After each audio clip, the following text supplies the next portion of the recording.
পদাৰ্থৰ অৱস্থা তিনিটা কি কি? উত্তৰ কঠিন, তৰল আৰু গেছীয়।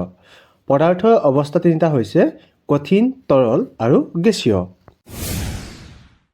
সবাতোকৈ ক্ষুদ্ৰ অণুজীৱ কি? উত্তৰ ভাইৰাছ। সবাতোতকৈ ক্ষুদ্ৰ অণুজীৱ হৈছে ভাইৰাছ। থৰ মৰুভূমি ক'ত অৱস্থিত?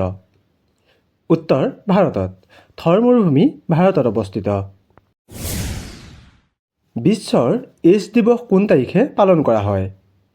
উত্তৰ 1 ডিচেম্বৰ। বিশ্বৰ এইডছ দিৱস 1 ডিচেম্বৰত পালন কৰা হয়। কেডেনিয়াম প্ৰদূষণে সৃষ্টি কৰা বেমাৰবিধৰ নাম কি? উত্তৰ ইটাই। কেডেনিয়াম প্ৰদূষণে সৃষ্টি কৰা বেমাৰবিধৰ নাম হৈছে ইটাই। সাগৰৰ গভীৰতা জোখা যন্ত্ৰটোৰ নাম কি? উত্তৰ ফেথোমিটাৰ। সাগৰৰ গভীৰতা জোখা যন্ত্ৰটোৰ নাম হৈছে ফেথোমিটাৰ। বেক্টেৰিয়া মাৰিবলৈ কোনটো ৰশ্মি ব্যৱহাৰ কৰা হয়? উত্তৰ অতি বেঙুনীয়া ৰশ্মি। বেক্টেৰিয়া মাৰিবলৈ অতি বেঙুনীয়া ৰশ্মি ব্যৱহাৰ কৰা হয়। ক্ষেত্ৰফল অনুসৰি ভাৰতৰ কোনখন ৰাজ্যত সৰ্বাধিক বনাঞ্চল আছে? উত্তৰ মধ্যপ্ৰদেশ। ক্ষেত্ৰফল অনুসৰি ভাৰতৰ মধ্যপ্ৰদেশত সৰ্বাধিক বনাঞ্চল আছে। বিশ্ব পৰিৱেশ দিৱস কোন তাৰিখে পালন কৰা হয়? উত্তৰ 5 জুন। বিশ্ব পৰিৱেশ দিৱস 5 জুন তাৰিখে পালন কৰা হয়। বাদুলিয়ে সৃষ্টি কৰা শব্দটো কি? উত্তৰ অতিশাব্দিক। বাদুলিয়ে সৃষ্টি কৰা শব্দটো হৈছে অতিশাব্দিক। মানুহৰ নখবোৰ কিহেৰে গঠিত? উত্তৰ কেৰাটিন। মানুহৰ নখবোৰ কেৰাটিনেৰে গঠিত। মানুহৰ দেহৰ আটাইতকৈ দীঘল হাড়ডাল কি? উত্তৰ উৰ্বস্থি। মানৱ দেহৰ আটাইতকৈ দীঘল হাড়ডাল হৈছে উৰ্বস্থি। অতিৰিক্ত পৰিশ্ৰমৰ ফলত পেশীকলাত কি এচিড সঞ্চিত হয়? উত্তৰ লেক্টিক এচিড।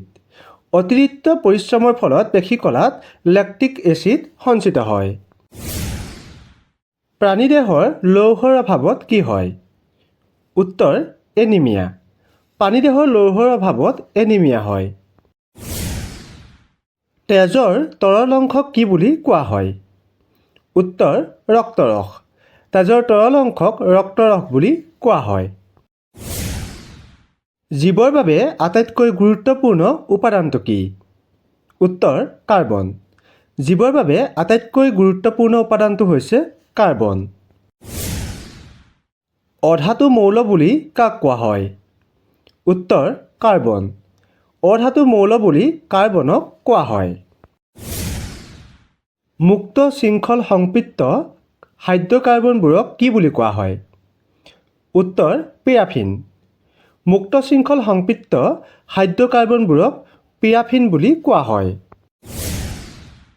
কাপোৰ ধোৱা ছ'ডাৰ ৰাসায়নিক নাম কি? উত্তৰ ছ'ডিয়াম কাৰ্বনেট। কাপোৰ ধোৱা ছ'ডাৰ ৰাসায়নিক নাম হৈছে ছ'ডিয়াম কাৰ্বনেট। আজি আপোনালোকলৈ আগবঢ়োৱা প্ৰশ্নটো হৈছে বিশ্বৰ আটাইতকৈ ডাঙৰ আৰু গধুৰ স্তন্যপায়ী প্ৰাণীবিধৰ নাম কি?